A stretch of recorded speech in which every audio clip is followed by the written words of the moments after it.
هاي طاقية العيد. طاقية العيد في البيت. هذه واحدة من التشليح.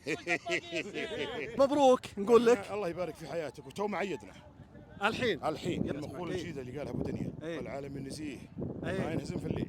ما ينهزم بالليل. ما ينهزم في الليل. الملعب ذا كان يسمونه ارينا، ثم نحولوا لمصامل. الليل احنا غيرنا اسمه، صار ملعب الدون.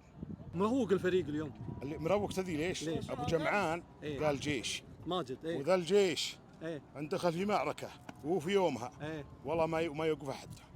اليوم اتانا النصر. اليوم اتانا النصر من عند المولى عز وجل. هلال شوال شفناه فوق، كان فوق، اما هلال ذا الليل فهو تحت، واحنا في محله، ثم انشلعناه، ثم اندكيناه، عرفت؟ ثم بنروح بيوتنا. ذا الليل ما احنا براقدين. ما انت بنايم؟ لا والله ماني بنايم. هذا كونه رمز الجيران. انا بسألك بس عاد اوكي. رمز الجيران انا احبهم. انا قلت لو دوران سجل بقول كذا 1 2، لكن ما سجل. فقلت كذا عشان الدون سجل قولين هكذا طاسه في راسي. هاي طاقية العيد. طاقية العيد في البيت. هذه واحدة من التشليح. حقة العيد في البيت لأنها جديدة. أي هذه مستخدمة.